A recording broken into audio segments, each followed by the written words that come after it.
इस चुनावी जनसभा की अध्यक्षता कर रहे आदरणीय ओम शिव मिश्र जी, मंच पर उपस्थित महान दल के राष्ट्रीय अध्यक्ष केशव देव मौर्य जी, पूर्व सांसद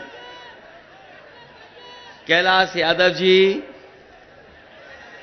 हमारे आपके और समाजवादी पार्टी के प्रत्याशी देवेश साक्य जी, मंच पर उपस्थित पूर्व विधायक मंत्री विनय साक्य जी,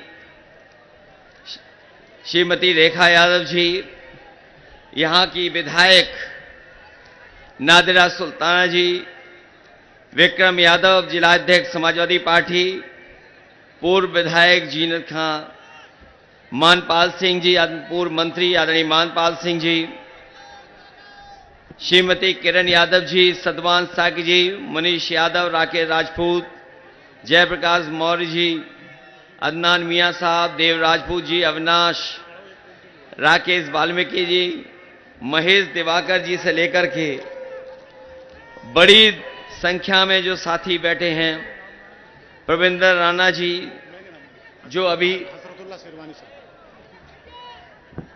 अभी समाजवादी पार्टी में शामिल हुए हैं, प्रविंदर राणा जी, कमल सिंह लोधी जी, पुष्पेंद्र धनगर जी, पंकज पुंडे जी, हेमलता लोधी जी, राजवीर सिंह जी और हमारे हसरतुल्लाह शेरवानी जी, नासिक खान जी से लेकर के बहुत सारे हमारे साथी जो मंच पर उपस्थित हैं, जो हमारे मंच पे हैं, सभी समाजवादी पार्टी, कांग्रेस पार्टी और आप पार्टी के सभी नेतागण जो दूसरे मंच पे हमें दिखाई दे रहे हैं, सभी समाजवादी पार्टी के नेता कार्यकर्ता और इस चुनावी जनसभा में उपस्थित हमारे सभी आदरणीय बुजुर्ग, किसान भाई और बड़ी संख्या में नौजवान साथी पत्रकार बंधुओं, मैं सबसे पहले इस चुनावी जनसभा में आए हुए आप सब लोगों का बहुत बहुत धन्यवाद और आभार प्रकट करना चाहता हूं। मैं देख रहा हूं जहां 40 डिग्री से ज्यादा आज टेम्परेचर है और उस मंच से लेकर के जनसभा जहां लोग आपस में खड़े हुए हैं, जहां हम लोग खुले में खड़े हैं, हो सकता है वहां तापमान कम हो, लेकिन जहां आप लोग खड़े हैं एक दूसरे के साथ बिल्कुल बराबर खड़े हुए हैं, मैं समझता हूं हम लोगों से ज्यादा तापमान वहां हमें दिखाई दे रहा है। मैं सबसे पहले भगवान बरहा जी के इस मोक्ष स्थली को प्रणाम करता हूं। इस धार्मिक स्थान जहां पर न केवल आपके आसपास के बल्कि प्रदेश और देश के लोग यहां आते हैं, ऐसी पौराणिक और धर्म से जुड़े हुए स्थान का सबसे पहले मैं नमन करता हूं। साथ ही साथ ये वो क्षेत्र है जहां से एक भाईचारा का संदेश आज से नहीं सदियों से जाता रहा है।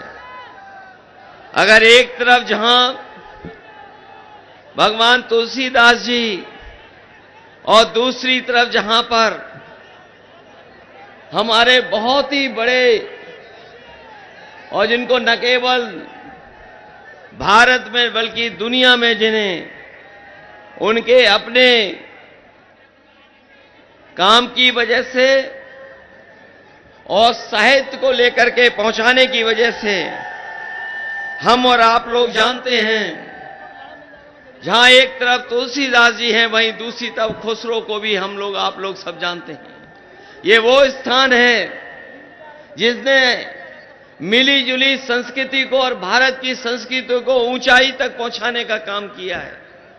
ये वो स्थान है जहां पर हम सब मिलकर के रहते हैं। वहीं हम आपसे निवेदन करने आए हैं, जहां हमारे बगल में इन्हें रुका रहने दो, यहीं पर रुका रहने दो, बस जो जहां है वहीं खड़ा रहे। हमारे बगल में मां गंगा का भी एक पुराना महत्व बना रहा है।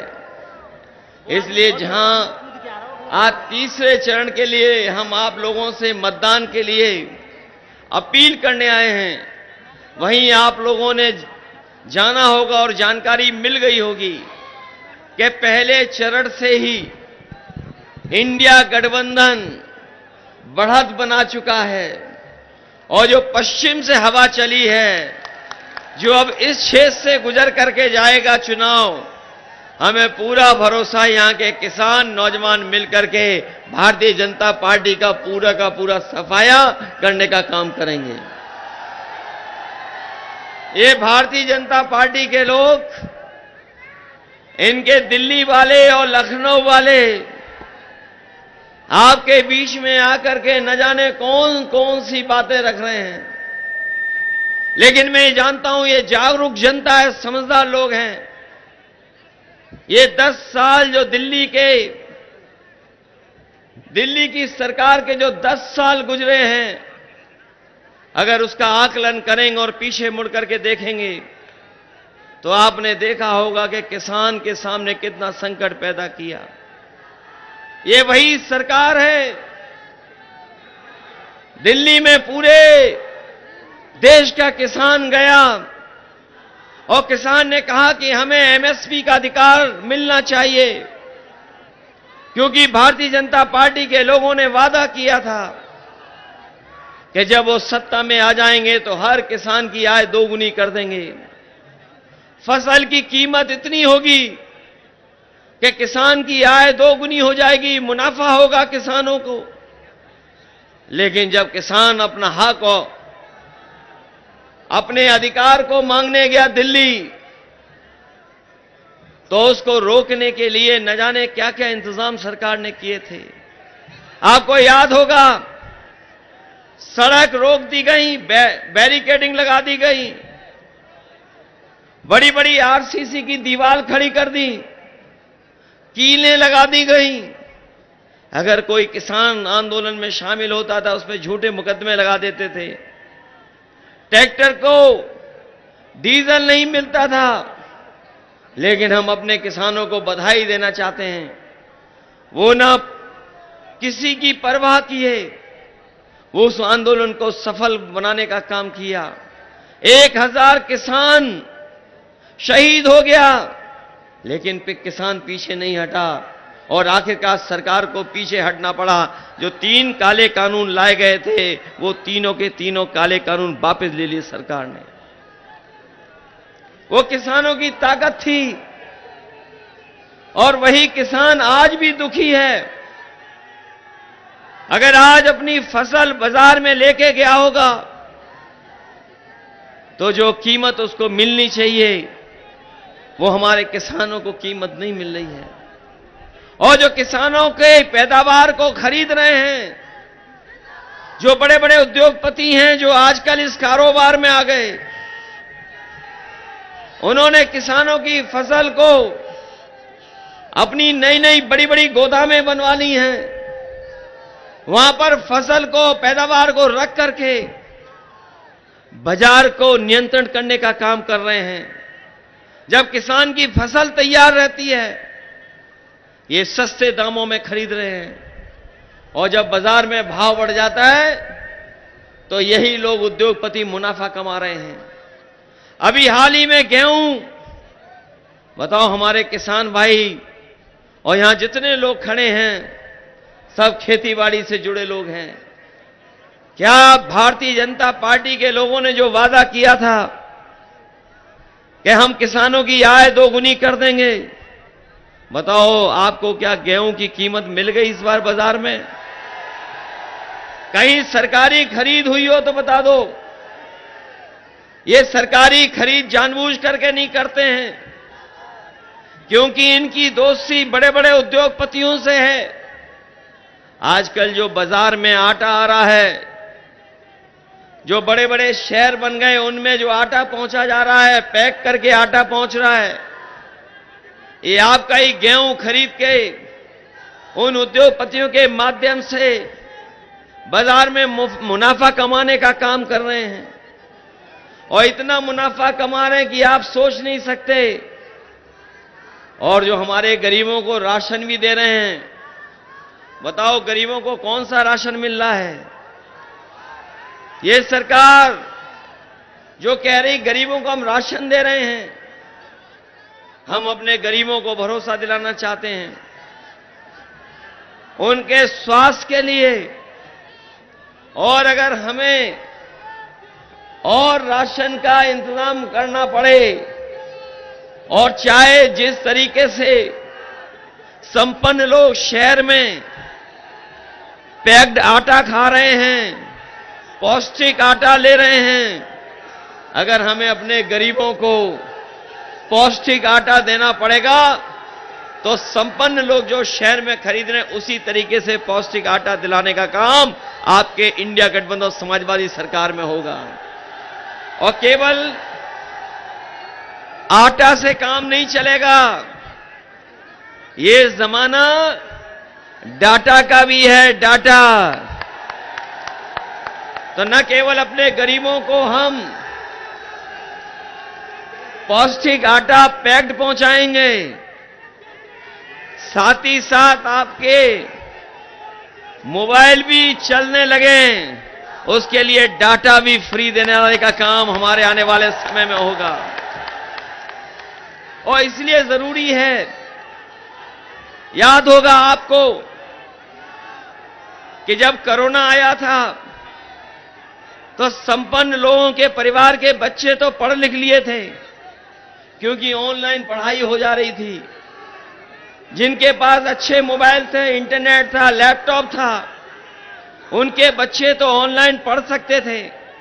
हमारे नौजवान जानते होंगे आजकल बहुत सारी पढ़ाई, बहुत सारी जानकारी, बहुत सारी सुविधाएं ऑनलाइन हैं।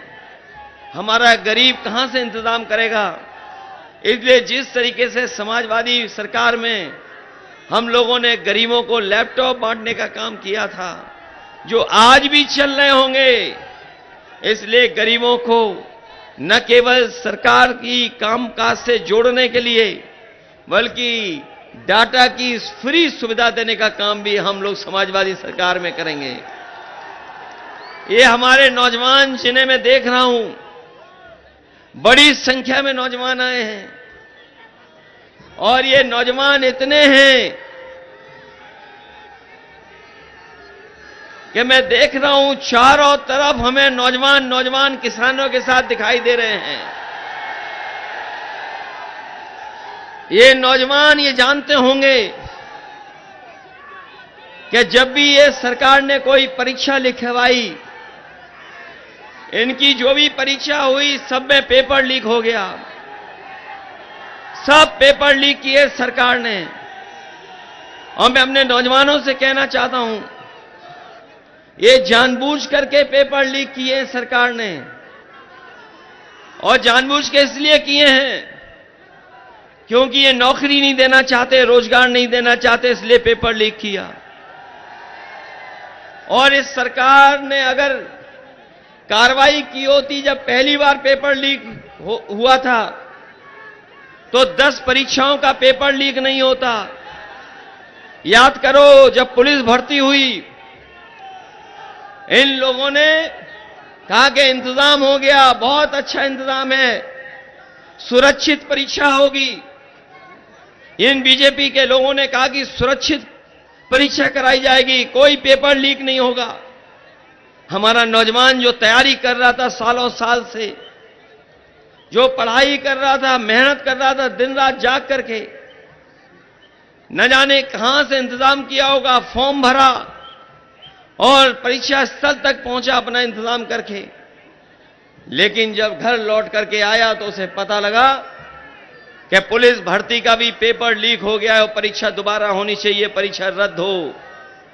इस सरकार को मजबूरी में, हमारे नौजवानों के दबाव में परीक्षा को रद्द करना पड़ा। बताओ पुलिस भर्ती का परीक्षा रद्द हुआ कि नहीं हुई रद्द? और बड़े पैमाने पे हमारा नौजवान घर लौट करके आ गया। हमने कई सभाओं में कहा और बीजेपी के लोगों को बता दिया कि जब किसान आपके खिलाफ है और नौजवान जिनकी परीक्षा छूटी है, 60 लाख ऐसे नौजवान हैं, और यही 60 लाख नौजवानों के अगर परिवार के 2 सदस्यों को हम जोड़ लें तो अगर हम 3 का गुणा 60 लाख से करें, क्योंकि एक जो परीक्षा देने गया था बेटा है बेटी वो और उसके मां बाप को जोड़ लें तो एक घर के 3 सदस्यों को केवल अगर हम जोड़ें और 60 लाख ऐसे नौजवान जो परीक्षा नहीं दे पाए, जिनकी परीक्षा रद्द हुई, पेपर लीक हुए, तो पूरे उत्तर प्रदेश में 1 करोड़ 80 लाख लोग हैं, वो वोटर हैं।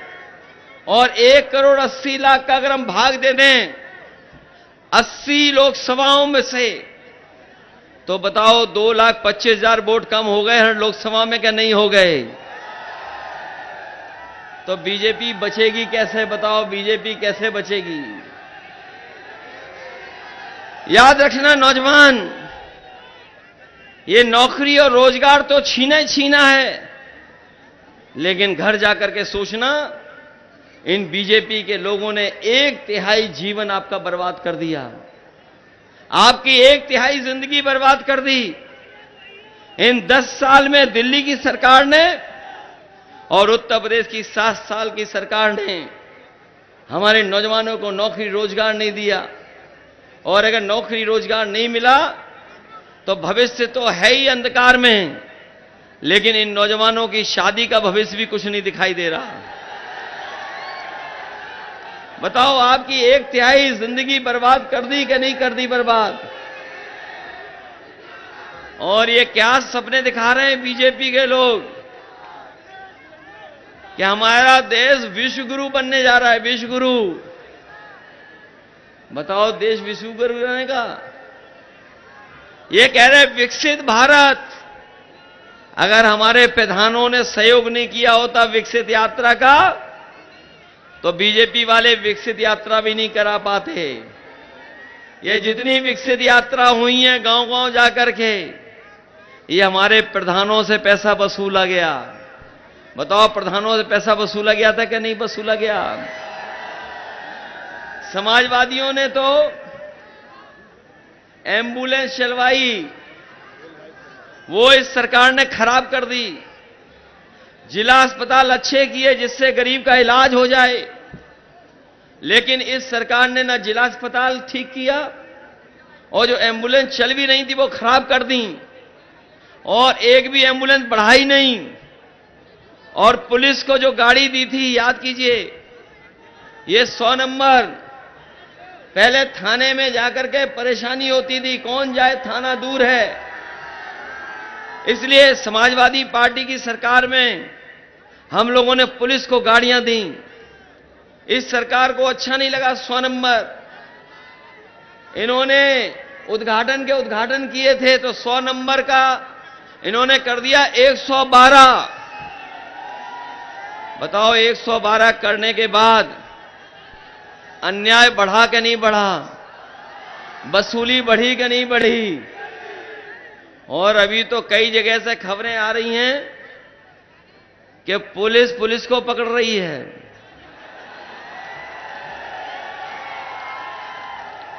कोई चांदी लेके भाग रहा था, पुलिस ने पकड़ लिया। वो चोर नहीं था, वो पुलिस खुद थी। तो सोचिए, पुलिस को पकड़ रही है। एक गोरखपुर पुलिस को पता लगा कि कुछ जा रहा है सामान पैकेट में, पुलिस धीमे धीमे गई, पकड़ लिया उसको जाकर के, और कहीं हिसाब किताब नहीं दिया, सब माल रख लिया। बाद में सूचना हुई तो माल पकड़ा गया, 50 लाख रुपए पकड़ लिए। ये पहली बार बीजेपी की सरकार में हो रहा है कि पुलिस को पकड़ रही है। ये ऐसा पहले कभी नहीं होता था। और हम अपने नौजवानों को जब देखते हैं कि यही नौजवान बिना सहारे के खंबे पे चढ़े जा रहे हैं। देखो, पहले एक चढ़ा फिर उतर गया, दूसरा चढ़ने की कोशिश कर रहा था, नहीं चढ़ पाया, दूसरा चढ़ गया, अब तीसरा आ गया यहां पे। ये वो नौजवान हैं जो फौज में जा सकते थे, नौकरी पक्की मिल सकती थी। ये वो नौजवान हैं जिन्हें फौज की वर्दी मिल सकती थी। लेकिन अब बताओ, अग्निवीर व्यवस्था से कौन खुश है? बताओ, ये अग्निवीर व्यवस्था 4 साल की नौकरी, और 4 साल नौकरी के साथ साथ कोई सुविधा नहीं है, कोई सुविधा नहीं है। शहीद हो जाओगे तो भी सम्मान नहीं है, घर वापस आ जाओगे, जब घर वापस आओगे तो पेंशन भी नहीं है। और अग्निवीर व्यवस्था से हमारी सीमाओं की सुरक्षा नहीं हो सकती है।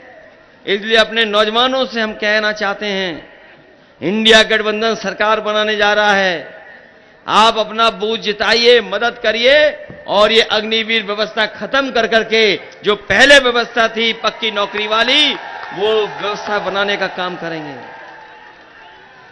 ये हमारे जिंदाबाद जिंदाबाद खाकी वर्दी वाले सोचते हैं इनकी नौकरी परमानेंट है, लेकिन जब फौज की 4 साल की नौकरी हो सकती है, मैं इन लोगों से भी कहना चाहता हूं कि बीजेपी वाले आ गए तो 3 साल की नौकरी दे जाएगी इनकी। बाद में हमारे साथ ही घूमना खेत में और पॉलिटिकल पार्टी के संग। लोग कह रहे कैसे हो जाएगी पुलिस की 3 साल की नौकरी? यहां जितने खड़े लोग हैं, बताओ किसी को पता था कि फौज की 4 साल की नौकरी हो जाएगी? किसी को जानकारी में था? हम जानते हैं, हमारे ये पुलिस के भाई खड़े, इनकी भी जानकारी में नहीं था। किसी को पता था कि रातों रात रुपए बंद हो जाएंगे? बताओ, रुपए बंद हो गए कि नहीं हो गए? और हमारे व्यापारी भाई लोग जानते होंगे, जो कारोबार करते हैं, व्यापार करते हैं, इस सरकार ने कहा कि जो पहला टैक्स लगाने का तरीका वो नहीं ठीक है, ये जो नया तरीका है जीएसटी वो बेहतर है। जिस तरीके से आजादी का जश्न मनाया गया था, उसी तरीके से बीजेपी ने जीएसटी का कानून ला करके जीएसटी लागू की। हमारे व्यापार भाई जानते होंगे, व्यापारी भाई जानते होंगे कि आज उन्हें मुनाफा नहीं हो रहा ज्यादा, मुनाफा कुछ लोगों को हो रहा है। जो छोटे दुकानदार हैं, छोटे कारोबारी हैं, वो जीएसटी के उसी में उलझे हुए हैं कि जीएसटी देते रहना है। जीएसटी का कोई हमारे कारोबारियों को लाभ नहीं मिला। इन्होंने सपना दिखाया था कि जीएसटी लागू हो जाएगा तो हमारे व्यापारियों को सुविधा मिल जाएगी। और अभी तो आपको वो जानकारी मिल गई होगी चंदे वाली, जो भारतीय जनता पार्टी ने चंदा वसूला है। ये जो चंदा वसूला गया, ये चंदा नहीं है, ये सीधी सीधी वसूली की इन्होंने। हम आप लोग भी कभी कभी एक दूसरे का सहयोग करते हैं, लेकिन क्या कोई 1000 करोड़ का सहयोग करता है? क्या कोई 500 करोड़ का सहयोग करता है? कोई 400 करोड़ का क्या सहयोग करता है?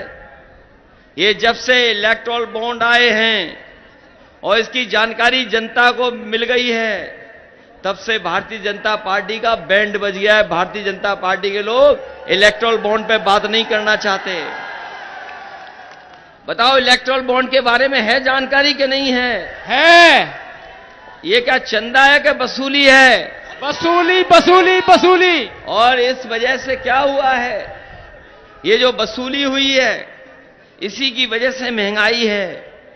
किसी से अगर आप 1000 करोड़ का चंदा ले लोगे तो बताओ वो मुनाफा कमाएगा कि नहीं कमाएगा?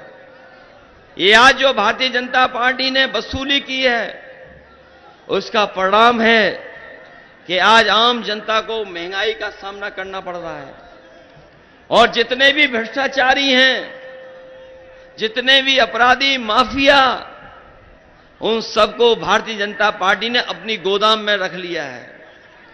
बताओ, भारतीय जनता पार्टी ने अपनी गोदाम में रखा कि नहीं रखा सब भ्रष्टाचारियों को? जितने भी देश के भ्रष्टाचारी हैं, जिन्होंने भी देश का पैसा लूटा, सब भारतीय जनता पार्टी के गोदाम में पहुंच गए हैं। और गोदाम इतनी बड़ी बना ली कि हर दल के लोगों को शामिल कर लिया उन्होंने। बताओ, सबसे ज्यादा बैंकों को लूटने वाले लोग, उन्हीं के धोखा देने वाले लोग भारतीय जनता पार्टी में शामिल हो गए कि नहीं हो गए शामिल? और जो लोग कहते थे, जो लोग बड़े बड़े सपने दिखाते थे कि हां चप्पल वाले हवाई जहाज में चलेंगे, बताओ सब कारखाने बिक गए कि नहीं बिक गए सरकारी? ये लोग जो परिवारवाद की बात कर रहे हैं, सच्चाई तो ये है कि ये भारतीय जनता पार्टी के लोग और एनडीए वाले लोग हमारे आपके पीडीए परिवार से घबरा गए हैं। ये पीडीए परिवार हमारा पिछड़ा, दलित, अल्पसंख्यक और आदि आबादी वाला ये पीडीए परिवार, और पीड़ित दुखी जो लोग हैं अगड़े, वो भी हमारे साथ। सही मायने में ये जो लोग परिवारवाद चिल्ला रहे हैं, वो हमारे पीडीए परिवार से घबरा गए हैं। ये पीडीए परिवार है जो एनडीए को हराने जा रहा है। गिनती में पीडीए परिवार ज्यादा है, इसलिए हमने और सबने मिलकर के तय किया है कि भारतीय जनता पार्टी अगर बड़े बड़े उद्योगपतियों का पैसा माफ कर सकती है।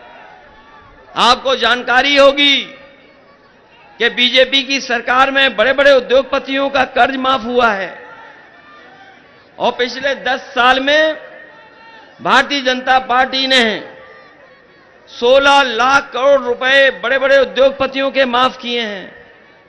और जब माफ करने का फैसला लिया तो फैसला यह लिया कि जिसका भी कर्ज 5 करोड़ से ऊपर है उसका पूरा कर्ज माफ हो जाएगा, बैंक को देना नहीं पड़ेगा पैसा। और उसका परिणाम यह है कि बैंकों ने 16 लाख करोड़ रुपए बड़े बड़े उद्योगपतियों के माफ किए, और केवल माफी नहीं किया, माफ हो गया, उसके बाद उन्हीं उद्योगपतियों को इन्होंने कर्ज दिलवा दिया। कहीं दुनिया में ऐसा होता हो तो हमें बता दो कि पहले कर्ज लिया, उसको सरकार ने कर्ज माफ कर दिया और फिर उन्हीं को कर्ज दिलवा दिया। इसलिए हम अपने किसान भाइयों को कह करके जा रहे हैं, अपने गरीब किसान भाइयों को गरीब भाइयों को कह के जा रहे हैं, इंडिया गठबंधन सरकार में आएगा तो हमारे किसानों का पूरा कर्ज माफ होगा, उसमें कोई दो राय नहीं होगी। जब ये 16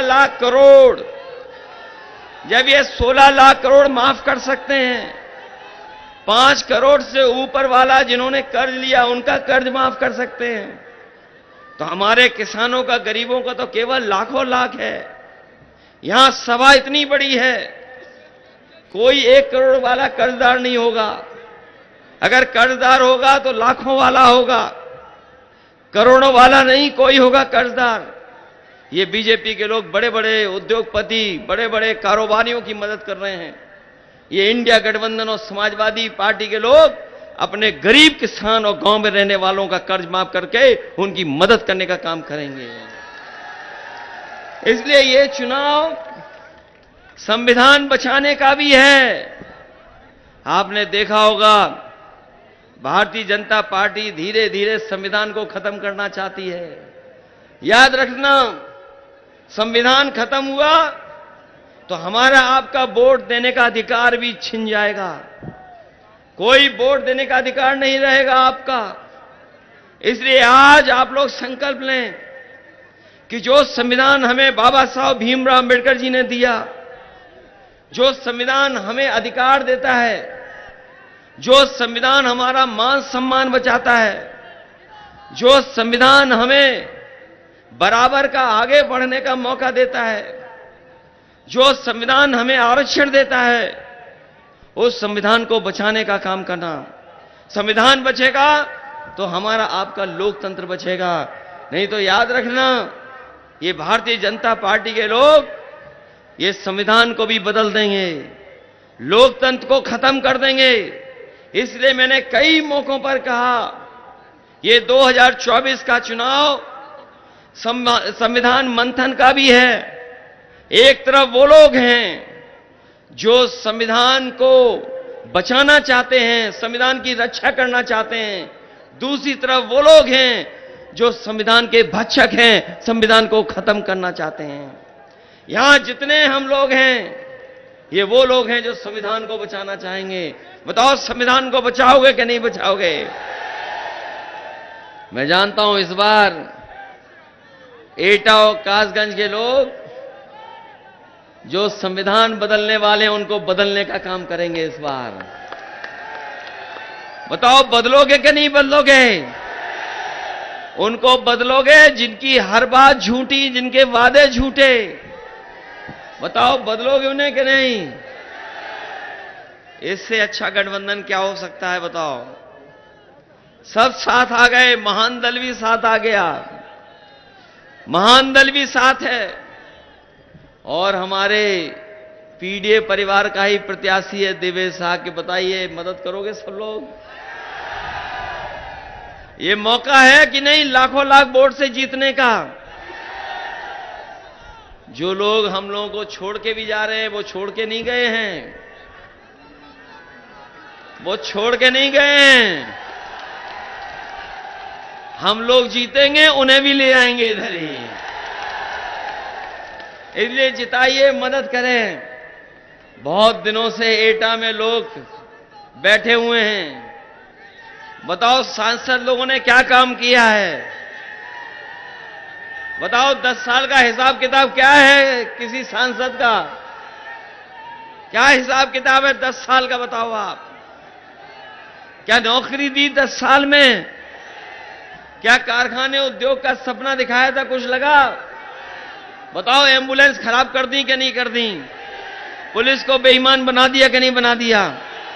और हमारे जिला अस्पतालों में भी किसी गरीब का इलाज नहीं हो पा रहा है। ये जितने भी सड़क, जितनी समाजवादियों ने चौड़ी सड़क बनाई थी, उतनी है चौड़ी सड़क आ गई, ये चौड़ी सड़क भी नहीं बना पाए। बिजली पे जितना काम किया हम लोगों ने, ये बिजली का भी काम नहीं आगे बढ़ा पाए। ये जो आज बिजली मिल भी रही है, ये समाजवादियों की देन है। समाजवादियों ने अगर सब स्टेशन न बनाए होते, समाजवादियों ने अगर तार नए न लगाए होते, उस समय पर फैसला न लिया होता, और बड़े बड़े कारखाने जो बिजली के लगाए थे, अगर वो न लगाए होते तो आज उत्तर प्रदेश में बिजली नहीं होती।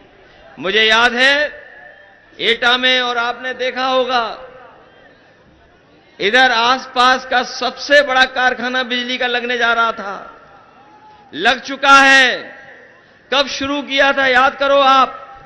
कभी एटा की जीटी रोड पे देखे गए कि बड़ा बड़ा एक प्लांट लग रहा है वहां? वो हम लोगों ने लगाना शुरू किया था। ये अगर लगा के तैयार कर देते तो आपको बिजली का बिल इतना महंगा नहीं देना पड़ता। बताओ, बिजली का बिल ज्यादा देना पड़ रहा कि नहीं देना पड़ रहा? और अगर कोई गलती कर रहा है तो एफआईआर भी हो रही कि नहीं हो रही? और हम लोगों के समय पर बिजली बनाने का काम, बिजली पहुंचाने का काम, लेकिन इन्होंने मीटर लगा दिए हर जगह जाकर के। बताओ, लगा दिए कि नहीं लगा दिए?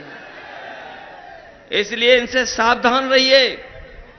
ये वो लोग हैं जो धोखा देना चाहते हैं, जनता को गरीब रखना चाहते हैं, जनता के दुख दर्द में कोई मदद नहीं करना चाहते। इस चुनाव में देवेश साकी जी की मदद करना। देवेश को जिताइए, इंडिया गठबंधन को जिताइए और दिल्ली पहुंचाइए। जो लोग संविधान बदलना चाहते हैं उन्हें हटाइए, उन्हें बदलने का काम करिए। इन्हीं शब्दों के साथ जो आज तमाम साथी समाजवादी पार्टी में आए हैं, जो हमारे तमाम समाजवादी पार्टी में आज शामिल हुए हैं, मैं उनका धन्यवाद देता हूं। साथ ही साथ जब समाजवादी पार्टी इस पक्ष में है कि जाति जड़ना हो, जाति के हिसाब से हक और सम्मान मिले, आबादी के हिसाब से उनको आगे बढ़ाने का मौका मिले। हम अपने अहेरिया समाज के लोगों को भी कहना चाहते हैं, समाजवादी लोग आपके प्रमाण पत्र बनाने का काम करवाएंगे, आपकी मदद करेंगे। इसी तरह पंचायत सहायक, एकता वेलफेयर स्टेशन है, इनकी भी मदद होगी। साथ ही साथ मैं आपको भरोसा दिलाता हूं कि किसी समय पे हम लोगों ने लैपटॉप बांट करके, स्कूल खुलवा करके, कॉलेज खुलवा करके आपकी मदद करने का काम किया था। बहुत से लोगों को मौका मिल गया था। आने वाले समय में नौकरी रोजगार कैसे होंगे, क्योंकि लगातार चीजें बदलती जा रही हैं। हमारे नौजवान जानते होंगे, कोई भी जानकारी अगर हासिल करना चाहते होंगे तो मोबाइल से हासिल कर लेते हैं। कोई भी सूचना अगर पहुंचानी होती तो आसानी से पहुंचा लेते हैं। काम करने का तरीका बदला है, रोजगार के तरीके बदले हैं। इसलिए हम अपने कासगंज और एटा के लोगों को कह के जा रहे हैं, जो समय बदला है, आधुनिक हुआ है, समय को देखते हुए अगर हम लोगों को आपकी पढ़ाई के लिए नए कोर्स और अगर यूनिवर्सिटी बनाने का भी काम करना पड़ेगा तो आपके बच्चों के भविष्य को बेहतर बनाने के लिए, पढ़ाई के लिए यूनिवर्सिटी बनाने का काम करेंगे। और आपको मेडिकल कॉलेज की सुविधाएं कैसे मिलें, आपके बगल में मेडिकल कॉलेज हो गया बदायूं में, जो समाजवादियों ने बना दिया। इधर भी मेडिकल कॉलेज हो गया, इधर भी मेडिकल कॉलेज हो गया, तो मेडिकल कॉलेज इधर भी बनना चाहिए। चारों तरफ मेडिकल कॉलेज बन गए, तो जब हर जिले में मेडिकल कॉलेज बन रहा है तो आपके जिले में भी मेडिकल कॉलेज बने, उस दिशा में हम लोग काम करेंगे। इन्हीं शब्दों के साथ एक बार फिर हम ऐसे धार्मिक स्थान को नमन करते हुए आपको भरोसा दिलाते हैं कि जहां पर हम लोगों ने कई पुल बनाए हैं, कई पुल बनाए समाजवादियों ने। गंगा नदी के किनारे हमारे बांध बने, जिससे हमारे गंगा कटान न हो, हमारे किसानों का, गरीबों का नुकसान न हो। जो लोग गंगा सफाई कराना चाहते थे, गंगा सफाई तो नहीं की, लेकिन उसके साथ साथ पूरा बजट साफ कर गए।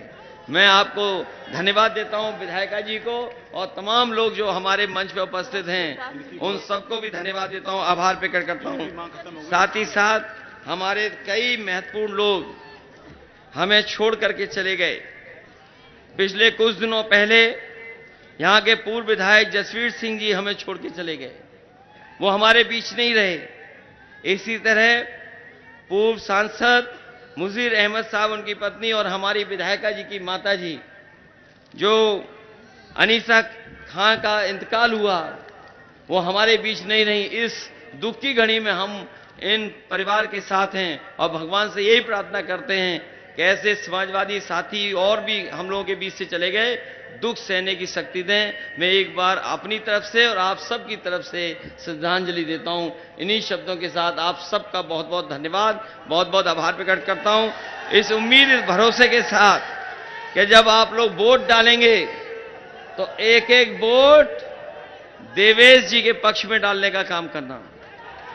इसलिए जिताओगे आप लोग, अच्छे वोट डालेंगे आप लोग, अपना बूथ जिताना, क्योंकि अब दिन नहीं बचे हैं। घूमना कम, अपने बूथ का इंतजाम ज्यादा। बताओ बूथ बचाओगे कि नहीं बचाओगे? अगर आप लोग अपना बूथ बचा लोगे, बूथ जिता दोगे, तो देश में परिवर्तन भी होगा। और जो हवा चल रही है भारतीय जनता पार्टी को हटाने की, इस बार भारतीय जनता पार्टी का सफाया होने जा रहा है। और उत्तर प्रदेश से ये लोग आए थे, उत्तर प्रदेश से ये लोग आए थे, 2014 में आए थे, 2024 में चले जाएंगे। अगर इनका स्वागत अच्छा हुआ यहां पर, तो इस बार ढोल नगाड़े और ढोलक के संग इनकी विदाई होगी। बताओ विदाई करोगे इनकी कि नहीं? बहुत बहुत धन्यवाद।